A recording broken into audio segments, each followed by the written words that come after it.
ఏపీలో మహిళలకు good news. Chandrababu Deepavali కానుక ప్రకటించారు. ఒక్కో హామీకి ప్రాధాన్యత ఇస్తూ కీలక ప్రకటన చేస్తున్నారు చంద్రబాబు. కూటమి అధికారంలోకి వచ్చిన వెంటనే పింఛన్ మొత్తాన్ని 4,000 రూపాయలకు పెంచుతారని చంద్రబాబు హామీ ఇచ్చిన సంగతి తెలిసిందే.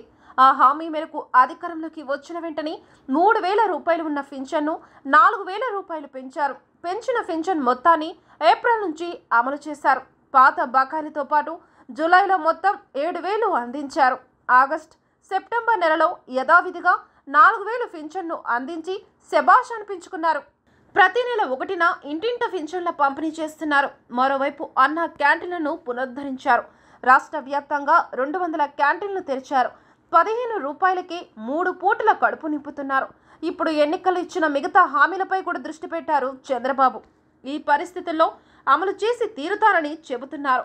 ఈ ఎన్నికల్లో మహిళలను చంద్రబాబు టార్గెట్ చేసుకున్నారు. వారి కోసం కీలకమైన 4 పథకాలను ప్రకటించారు. సూపర్ 6 పథకాలలో వీటికి చోటిచ్చారు. మహిళలకు ఆర్టీసీ బస్సుల్లో ఉచిత ప్రయాణం, ఆడబిడ్డ నిధి, మహిళలకు ఏడాదికి 3 వంట గ్యాస్ సిలిండర్లను ఉచితంగా ఇవ్వటం, తల్లికి వందనం కిందట పిల్లల చదువుకు సాయం చేయడం. ఈ 4 పథకాలపై చంద్రబాబు హామీ ఇచ్చారు.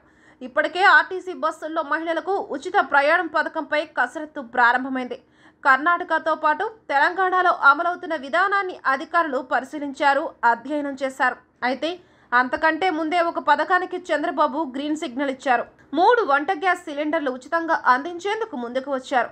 దీపావళి నుంచి ఈ పథకాన్ని అమలు చేయనున్నట్లు తెలిపారు. ఈ మేరకు కేబినెట్లోనూ చర్చించినట్లు చంద్రబాబు వెల్లడించారు. ఈ పథకం కింద తొలి సిలిండర్లు దీపావళి రోజు మహిళల ఇంటికి అందేలా చేస్తామని ప్రకటించారు.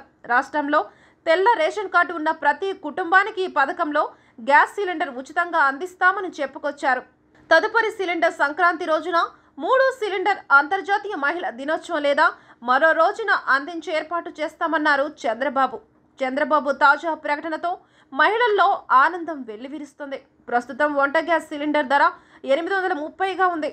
ఏడాదికి 3 సిలిండర్లు కుటుంబానికి 2,500 చేయూత అందించినట్లు అవుతుంది. అయితే ఎట్టకేలకు సంక్షేమ పథకాలు పట్టాలెక్కడంతో లబ్ధిదారుల్లో ఆనందం వెల్లివిరుస్తూ పథకాలు సైతం అమలు చేస్తారని నమ్మకం కలుగుతుంది.